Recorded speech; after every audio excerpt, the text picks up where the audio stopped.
All right, we are live. And recording. All right, Landy.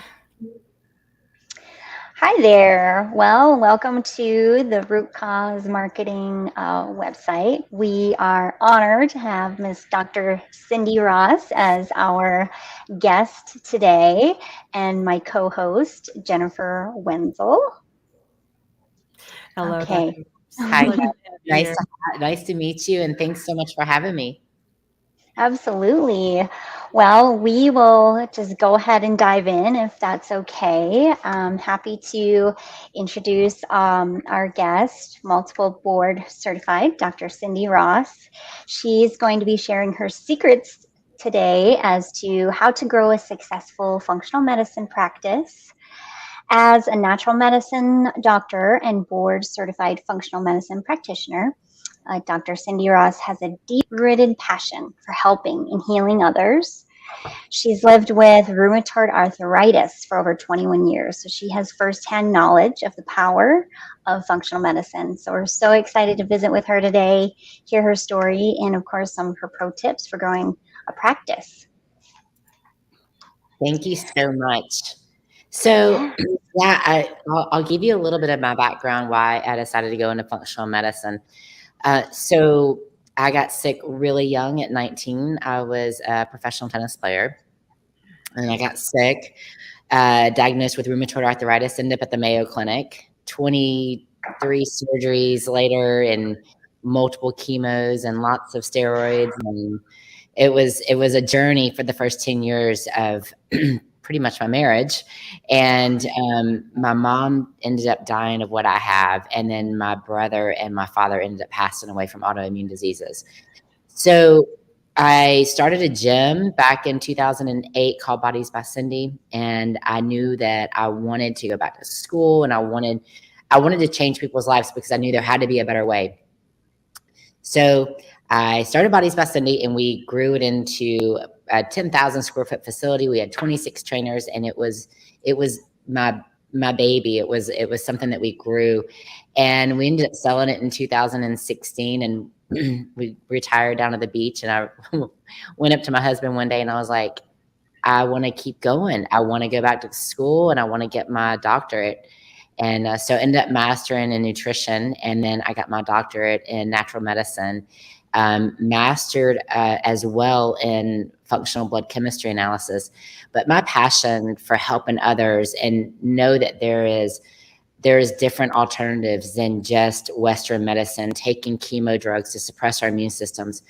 I wanted to be able to share that with others and help people. I know it firsthand. I know the weight fluctuations. I know the hormone imbalances. I had a hysterectomy when I was 23. So as a woman, from the day that we start our menstrual cycle to the day we die, we're fighting hormones. So I'm always advocating, for myself and for other people's health, because there's so many different alternatives that we can lead a really great quality of life. It's amazing how many functional medicine and integrative health providers get into the field through their own personal health journeys. In fact, I'd say just about everyone we talk to. Yourself, thank you for sharing that story. It's very powerful, and it's you certainly are not alone. And I love the fact that so many people in the community give back to others to help them avoid what they and their loved ones went through. It's a noble mission. So. Yeah, I wish I knew then what I know now, and I wish that I advocated for my family then, but I didn't have the knowledge base, and I wish that I would have, because I think it would have made a difference. Of course, they didn't take the best care of themselves, and I'm sure that you guys see this a lot with functional medicine practitioners. When people come see us, they've exhausted every effort. They've already Mhm. MDs, the specialists, and they're just exhausted and frustrated and at their wits' end when they come see me. So I wish we were at the forefront of that journey, and instead of them taking all the medications beforehand. It's funny you mentioned Yes. that. That's why Landy and I launched our business, because we have been in the healthcare field for many years, but we are not healthcare providers ourselves. We want to help healthcare providers such as yourself literally get the word out to avoid that sort of end of the line feeling. We want functional medicine to be the first line of health and wellness for people. So that's literally why we do what we do too. I really love that. I did not know that that was your mission. I love that. It absolutely Yeah, is. absolutely. Because as you know, which that's a great segue, nutrition is really powerful, right? In healing. And it definitely doesn't get enough credit in just mainstream society, let alone, as you know, conventional medicine. So you mastered in holistic nutrition. Tell us a Yeah. little bit more about that, and how it not only benefits the patients that you treat and how you've seen it benefit them, but then also for functional medicine practitioners, how adding that level and that specific type of education to their practice. I think it's everything, honestly. I mean, it's always been my base. Even when I had my gym, I was always focused on nutrition because for myself, living with rheumatoid arthritis, I've been gluten-free, dairy-free, pescatarian for probably like the last 20 years. And I always say I'm my own guinea pig because I put myself through it to see if it actually works before I broadcast it. But it's the base of everything. And, pretty much every patient that comes to see me, they have gut issues and they become super sensitive to everything that they're putting in their mouth. And one of the first things that I do is pretty much put them on an elimination diet to start getting the inflammation down. And it's more of an anti-inflammatory type of diet. It's one that's not spiking their glucose levels, but I would say it's 99% of everything. I mean, after medical boards last year, I packed on, through the past couple of years of studying, I packed on 55, 60 pounds. So finally this year I was like, okay, I'm going to get my nutrition back in line. And it was everything. And it was a game changer. And I have zero joint pain. So it is crucial for functional medicine practitioners. And I would say that nutrition is the hardest part for the patients to get, right? Because we live in a society where we want that fast fix, and they go to their doctor and they get a prescription and they feel better instantly. Well, functional medicine isn't that. It is a journey, and it is fixing the root cause of what's going on. And so, we start out on a supplement protocol, and the nutrition is always, second base as far as them jumping on board. But I always say that once you start putting those good foods in your body and then you start incorporating the bad foods again, you're going to notice how much your body reacts and how good you feel when you are actually putting the good fuel in. So it's imperative to add it into your practice. Yeah, absolutely. I mean, I can attest to that as well. I mean, that's actually what brought me to my first functional medicine practitioner years and years ago when I was having significant digestive issues for the first time in my life. And so, I mean, I went through the whole rigmarole of all of that. And yes, it certainly does make a difference. And it's crazy that, we don't give our bodies enough credit at how incredible they are at adapting and literally helping us to survive. I mean, like on every single level. And so our body adapts to the diet and the food that we eat. And so we don't feel crappy after eating a bag of Doritos. It's like the happy hormones are going, right? So we're like, oh no, we feel good. It's probably not healthy, but we feel good, so then happen and we're not feeling good anymore. Yeah. So it's like our body adapts to that like level of crappiness, but we don't feel that way because our body is so smart that it already adapted to that level of feeling. So it's like when we take it out, even then, because we're so like not in tune with how our body feels, we're like, well, I really don't even feel that differently sometimes. But then when they go to add it in after eating healthy or cleanly for a time, they'll feel it for sure. And most of my patients, when they come to me, I would say they're not in tune with their body.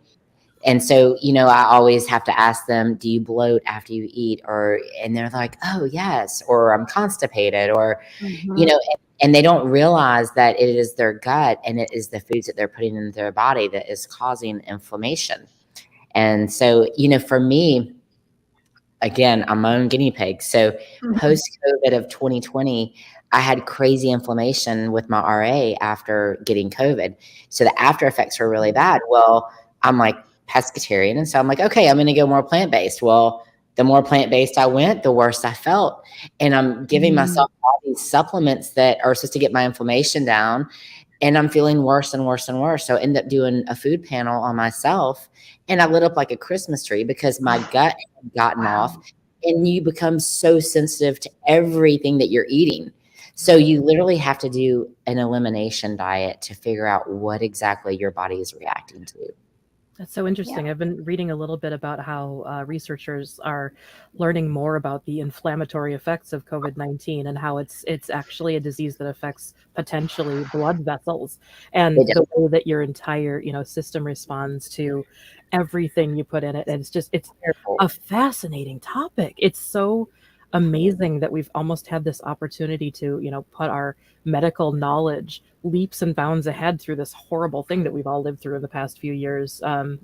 One benefit, at least, is that we're finding out a lot that we may not have accelerated otherwise. So, including your own anecdotal evidence right there that fish was I do feel like that functional medicine has been a lot more on the map now than it was prior to COVID, because I feel like your MDs are really, they're searching for answers that they don't have.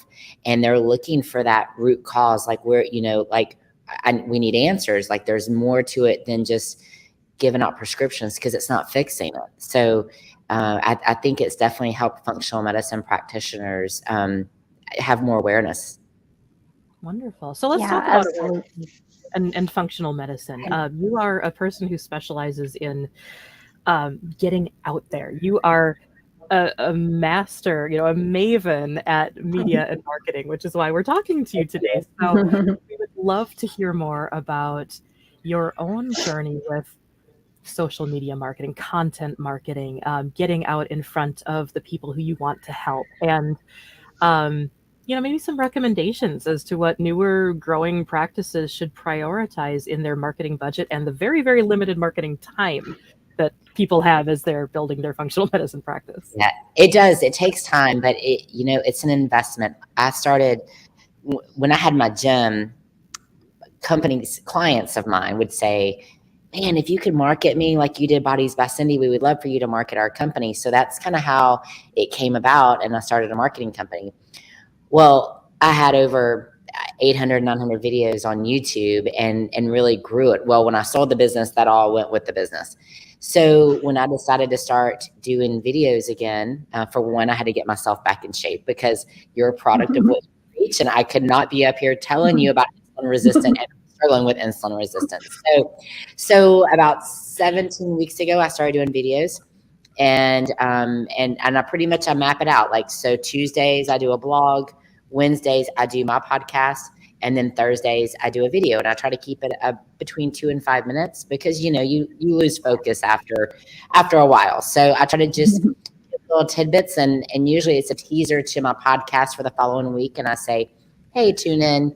And it doesn't, once you get into that rhythm, it really doesn't take that much effort. I mean, you can break it down stupid simple. Like this week, I'm going to talk about CoQ10, and you can just take one supplement at a time and just talk about the benefits of it, or talk about leaky gut, or just make it simple. I think so many people, they think marketing is so daunting, and they overthink it, and they overthink themselves out of it when it doesn't have to be that complicated. That is a wonderful tip. Landy and I have definitely given people, when we do consultations and strategy calls, we'll just give a simple tip like that, and you can just see people's eyes light up. It's almost like, wait, it can be that simple? It's like, yes, you can totally do this. 5 minutes, and you've got yourself a repurposable piece of content that will help your potential clients and your existing clients, and even bring about referrals. It can be that simple. It is. So you got your platforms, right? So you got Facebook and Twitter and LinkedIn, TikTok. And I really wasn't doing a whole lot with TikTok before I started the videos. And then I kind of started noticing that a lot of functional medicine doctors were on TikTok and getting very, very good reach. So I was like, okay, I'll just start throwing my videos out there. But literally, you can throw it on YouTube, and you just throw it across the platforms. And I'm still trying to figure out, and maybe you guys can tell me, and you'll have to look at my analytics on it, but it was something I didn't even fix myself that day. And I told my husband, I was like, if I knew I was going to get that many views, I would have fixed myself. We just got home from Ireland, and I was tired. I was jet lagged, and I was like, okay, I had a prop, and so I like had the apple cider vinegar, and I was like, these are the benefits of apple cider vinegar. It went viral. It was my first viral TikTok. Congrats. And so I'm just like, I don't understand. I wasn't dressed up. I didn't have a scrub shirt on. I was just in everyday clothes. And so I've been kind of playing around with it to see why that particular video went crazy on TikTok. And now I have one from last week that I was showing a bottle of stevia. And I think it's maybe the props that are kind of getting people's attention. I don't know. Absolutely. It's kind of just a plug and play to see what works. Yeah. The TikTok is built around the scroll. Literally, people, report coming up for air after 2 hours, and they didn't even realize that much time had gone by, because it's just the constant scroll, and it's really that pattern interrupt. If you're holding something, it's not just a face or a body. If there's something else in the frame with you, as you're discovering, that may be enough to stop the scroll and just be like, oh, what are they doing? What are they showing me? Oh, I actually want to know about this, because this is something that's very interesting to me. And then suddenly you have a new subscriber, you have a new viewer, you have people sharing your videos. And I think that TikTok works really well with the very low-fi quality as well. People love produced videos, very produced videos, and then they love things on the complete other end where it's just off the cuff, So yeah. My husband has a real estate company that I market for as well. And I tell him all the time, I'm like, you got to start doing your videos. And he overthinks it. So I'm like, don't overthink it. Just be really basic. Like we're at a restaurant and advertise the city. I mean, it can be just really simple. Keep it simple. That's if I overthink it, or if I make some big production out of it, it's going to be too hard and too complicated. And it takes up too much time that I don't have, nor any other practitioner is going to have. Right. I remember in our last webinar, we were talking to a woman who specializes in Instagram Reels for her own marketing. And she said that her most viral video was one where she literally showed the contents of her desk for 8 seconds. And it just went crazy. Just the fact that she showed, this beautiful, like you could see nothing except for beauty behind her. And then there's her desk. And it was insane. So it was very funny to hear about.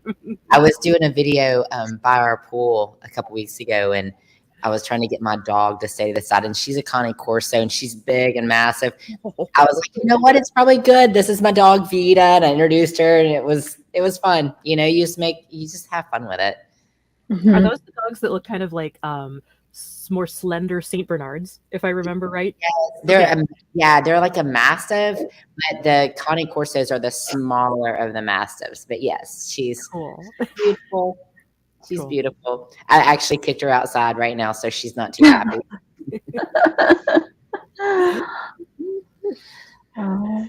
So I want to drop a tip for your other functional medicine practitioners. There is a site called That Clean Life that I use. You know it? Yes. Oh my gosh. And decluttering is really big on TikTok right now, just connecting the two subjects. Yes. Yeah. It's really, really good. That Clean Life. And it's a platform that I use, and it integrates really well with all of my platforms that I use for my practice, but my patients really love it as well. So definitely share that with them. And is that, if I remember right, is that a place where you can find products for sale as well? No, Full Script is where you can find products, but That Clean Life is more about every meal plan in there is created by a nutritionist or a dietitian, and you can go in there and filter it, based on celiac or IBS or gluten intolerance, or really like diabetes. You can dial it in however you want to, but it's fantastic. Oh, that's a wonderful tip. Thanks, Pat. Okay, so we've covered your approach to social media content managing, how you make it very simple for yourself. So therefore you make it doable, and then you can make it consistent, right? Because that's how the engagement, the following is really built, is through that consistency. And just like weight loss and fitness too, people tend to like to make it more complicated or make it bigger than it needs to be, than sort of like breaking it down into those bite-sized pieces. So thanks for that. So specific recommendations to, growing and newer practices as to how they should prioritize their marketing budget. What should be, top of priority things, and then what are marketing items that can maybe wait a little bit longer for newer practices to sink money into.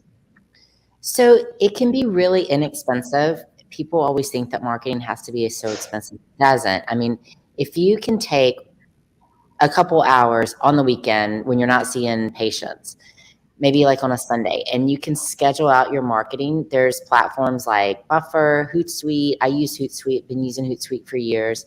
You can literally schedule out your marketing, your social media marketing for the entire week. I do it especially I'll do it if I'm going on vacation, because I want the consistency. You want to make sure that you're not missing a post with the algorithms. Utilize your personal Facebook as well, because it's a free platform. People want to see you. They want to see this person that's treating them. They want to know you're real. So I pretty much share my life with everybody every day. I'm always posting on stories. Make sure that you're using hashtags, relevant hashtags, and then tag as well. Like if you're using products, or you're at a place that gets a lot of followers, tag them in it, because that way it opens you up to a whole new set of audience that you wouldn't normally have. And then as far as, this was a tip that I learned a while back as a practitioner. I always tell people to make sure that you have your general practitioner on board. And I like to know that information when they sign up with their medical intake forms with me. And then I just started doing like Dear Doctor packets. So when a patient comes to me, I send them out I'll fax them over a letter, or I'll send them out a packet with like my rack cards in them and a referral pad that says, pretty much, we are sharing care for this patient. This is what I do. And if you have any questions, or if you have a patient that you feel that meets my service, and they would need my service, please feel free to reach out to me. So that way you're starting to market to all the doctors in the area as well. And it's a great way to not spend a lot of money, but get it out there. And, things that I get approached all the time by advertising in holistic magazines and things like that. I haven't dipped my toes in that, just because I've done it before in the past. And really, I feel like some of the best marketing that you can do is by social media and word of mouth. If someone leaves you a review, blasting it out on your social media, and doing a good job and being a good practitioner, and people are going to talk about you. They're going to refer you. They're going to tell their friends and family about you. And that's the way that you're going to grow. I'd actually like to ask you a follow-up about that, because this is something that people get a little bit squirrely about, with very good reason.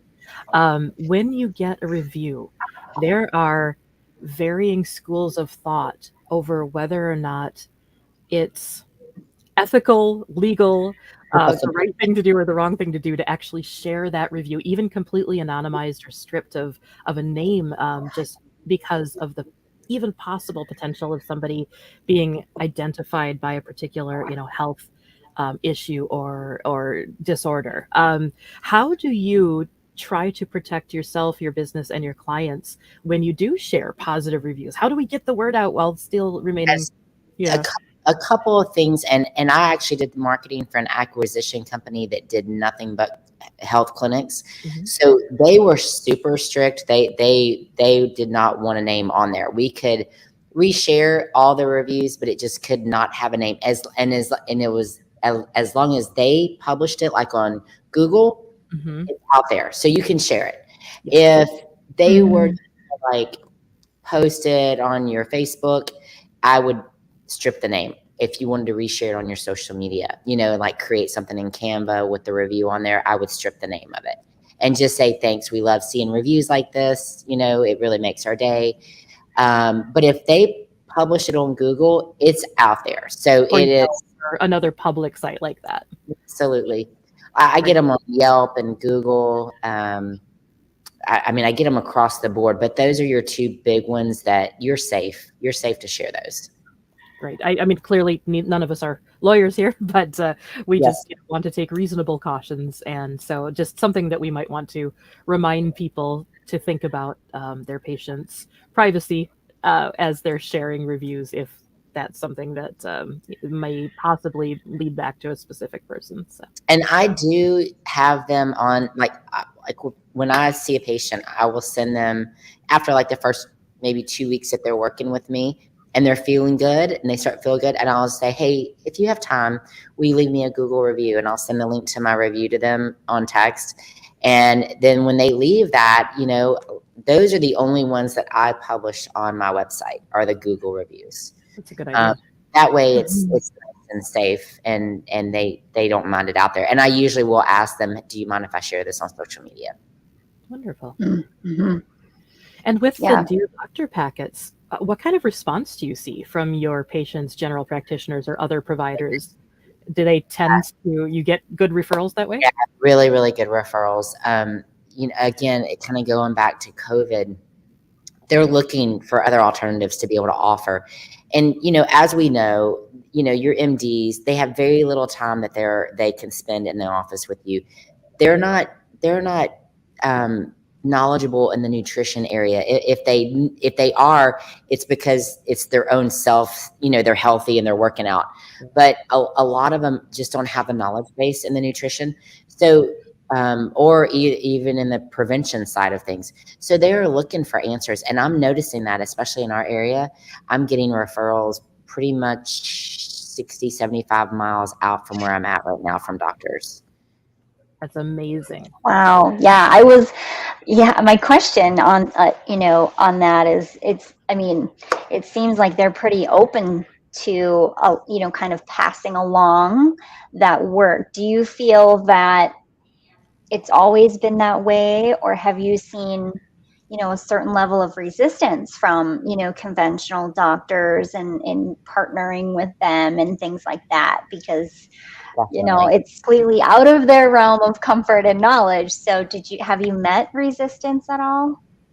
Yeah, I've met resistance for my personal self because I can remember being so sick with RA, and I hope that my doctor is my friend. And I haven't seen him in forever because I manage it on my own now, but he is my friend. And he used to be like, Cindy, just take your medicine. And I'd be like, but what about this diet? Do you think this could work? And he would just be like, take your medicine. Non-compliant patient. So non-compliant through the years. He would get interviewed. I'd be on national magazines for RA, and he would get interviewed, and they would say, who's her doctor? And they would say, are you her doctor? And he would say, no, she's her doctor. So I was way before my time. But yeah, there was a huge shift. And because even now, I mean, I'm seeing, I get hearsay around that the rheumatologists are really starting to change, and they're really starting to talk about nutrition in the office and saying that, maybe you should meet with a nutritionist. So there is definitely a pivot because there used to be a lot of resistance because there just wasn't a knowledge base on it. Mm-hmm. Mm-hmm. Well, and it's a new concept. And so anytime something new is introduced, it's always this unknown, and that fear of unknown.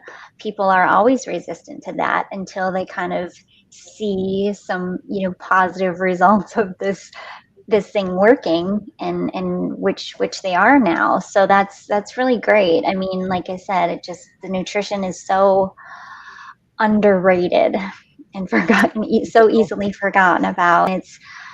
It's a simple concept. It's not easy. It is by no means easy. It takes a lot of effort and intention to do that, but it's simple, at its core, I guess. Yeah, I've tried adopting a Mediterranean diet over the past year, but I can't stop eating ice cream every day. So not quite part of the diet, but So speaking of struggles, what are the biggest struggles you see with other functional medicine providers as they work to build their business? What are you seeing as some of the issues that people are facing as newer or growing practitioners that you might want to give just a little bit of advice about? I have a colleague of mine that's out on the Outer Banks in North Carolina, and I think some of her struggles, she's, every state is regulated, with functional medicine, like who recognizes it, who doesn't. So she's very, I think she's a lot more strapped than I am here, and she's scared to put herself out there on social media. So she's having a hard time getting the word out, and she does a lot more group trainings, teaching workshops, and she's just having a hard time with that, getting it out there on social media and not having that knowledge base. Social media is everything. I mean, it is going to be your word of mouth, and if you can learn the hashtags and if you can learn the relevant tags, you can start putting the little feeders out there, is what I call them, the little feeders, and you'll start gaining traction on your post. But I see it a lot, the social media aspect of things. I mean, not just with functional medicine. I see it with all the businesses. It's just something that people really struggle with. And I think it's because they overthink it and they're not taking it back down to that simple, let's just be simple. Let's give our patients some nuggets. Like, what can they take away from what I'm saying today? Like apple cider vinegar, 4 benefits of apple cider vinegar. They just want some education. So that's really as simple as it has to be. Is just give them nuggets. I love that point of view too, because not everybody feels photogenic or feels comfortable on camera. But there's always something that people can do on social media to help educate and build up the knowledge of their potential patients and their patient base, whether it's being on video or not. Social media is to share, like you said, you share everything about yourself. You share tips, you share products, you share sites. Everything.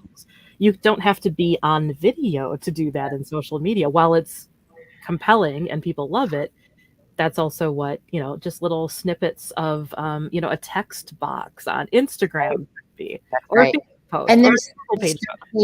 like if you use like Canva or Hootsuite, there's free images all day long. There's free images. And so you literally you can do a little text box over an image. You can voice over it. There's so many different options out there. And Canva is a great tool. I don't know if you guys know Canva. I love Canva. I've been a pro subscriber since they released the pro. Yeah. So I have the brand kits set up for each one of my clients. I love it. Like it just makes life really easy. And you can pretty much and I'm sure you guys do this too. And I saw your advertising yesterday for this podcast. But, you set up a template and it's there, it's done. Your logo's on there. You can just replace the pictures and the verbiage and it's done. It takes minutes and it makes your life really easy. But if you do not know Canva, get to learn Canva. I love it. And it literally makes everyone a graphic designer. My graphic designer that works for me, she's been with me for like 9 years. She hates Canva because she's like, you're graphic designers. I'm like, I know. Canva lets us be. Yes, exactly. And I think too, so I have some social media marketers that have been working with me for a while that run my Life Wellness Forever practice, and they make every image beautiful and it's all within my color scheme and it's beautiful. I run my Dr. Cindy Ross stuff myself and it's a little bit more real. Like it's me. I'm sitting on the beach. I'm reading. I'm talking about my book club. I'm just being real. I'm sharing my fat pictures to my thin picture. I mean, it's just, because I think people like to see the real. Fantastic way to put it too. Yeah, 100%. Yeah. Because they want to see someone they can relate to. Yeah.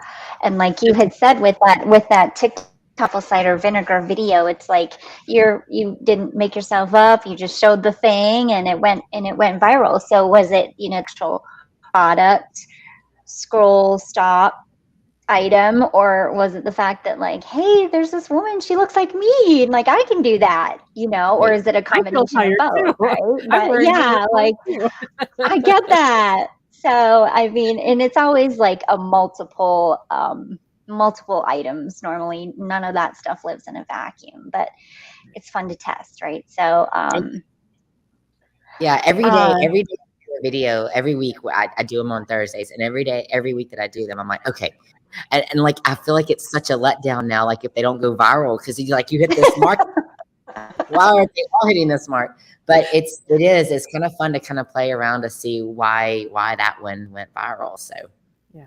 hmm Do you post out of curiosity with those videos and all, you're very consistent with your schedule. I mean, do you post it at the exact same time or with those schedulers? Do you want to let them guide you? Because I know within Facebook, like, in their schedule, they kind of give you times where your ideal audience is paying attention. So do I that do. or do you? Yeah, I pay attention to my analytics and look at the times, but I try not to put too much stress on myself because things come up. So that is like the perfect week is to have it on Tuesday, Wednesday, Thursday. Well, yesterday I got busy. I missed my blog. So today I'll do my blog and my podcast. It'll both go out. But don't put stress on yourself. Just make sure you get it in during the week, but definitely pay attention to your analytics. Like if it's and pay attention to the weather because the weather actually plays a big part of it. If it's a rainy day or a day that there's football on, women are on their, especially women, and the women are the majority of my audience. Okay. And so I know that that's a day that I should be posting on. So last week I was a little late on my, it went out on Saturday during the football game, and I was not disappointed, and it did not go out on Thursday as planned. But I try not to put too much stress on myself. I just try to get it out during the week. But that is I try to just stay within that rim, that schedule. But your analytics tell you everything. It tells you who your audience is. It tells you where they're coming in from, Facebook, website, mobile phone. I mean, like everything. Look at those analytics because if you are not posting at your optimal times, you are losing that reach that you really are working so hard, and you work hard to get the content out. So you want it to go out at an optimal time. Yeah. Right. Yeah. That makes sense. That's great information. Okay, well, we can wrap up here. We do have just one final question for you. So if you were to offer just one piece of advice to someone just starting out, a new functional medicine or an integrative health practice, what would you tell them? Let's see. If I was just starting out, What I would you would tell yourself if you were going back in time too, for that matter? I would definitely say get a good like CRM. Like I use Get Healthy. Are you guys familiar with Get Healthy? Actually, that's one that I don't think we've come across yet. And just to clarify for people who may not be familiar with the term, that would be a customer relationship manager. Yes. And it's Get, and Healthy is HEALTHIE. Okay. It is fantastic. It really controls everything. Like, so I do a lot of blood work. So it allows me to order blood work if I need to order blood work through there. It integrates through Avexia Labs. So if I order outside of there, it integrates. It handles all of my appointments. It handles my credit card processing. My patients can go right on there and buy the package. It literally does everything. Email marketing, drips. I think it's just a time saver. And if you don't have that in place, you are going to be chasing your tail and you're going to be losing so much time. So definitely get a good CRM in place. That is wonderful advice. I know people may have heard of things like Patient Pop or Jane, or there are a lot out there. Get Healthy sounds amazing, and I'm going to look into it now, so that we can recommend it to people too, like you just did. It helps keep everything in one place, and like you said, simplify. I love that. They can even like log their food, log their blood pressure, blood sugar, and we can chat on there, so you don't have to use your personal cell phone number, because I do give out, I'm very personable with my patients because I think communication is key. So I actually give out my cell phone when a patient comes on board, because that's the only way that we know how to fix you is if you're communicating with me. So, but it does absolutely everything. So I would definitely check them out. Thank you so much, Dr. Cindy Ross, for the wisdom and guidance that we've heard today and for sharing your story with us. It's been wonderful to speak with you today. So nice to meet you both. Thank you for having me on. Yes, thank you so much for your time. We know you're a very busy woman, multiple businesses, and you're doing just a great job changing lives, changing the world. So we just really, really appreciate your time and being that role model for us personally. You know, living the wellness that you're talking about and preaching about to your clients and sharing it. So it's just really great, and we just really appreciate your time today. Thank you so much. And if Thanks. people listening to this want to reach out to you, where can they find you? Where would be the best place to find you? Reach out to me at Cindy at drcindyross.com or visit my website at lifewellnessforever.com.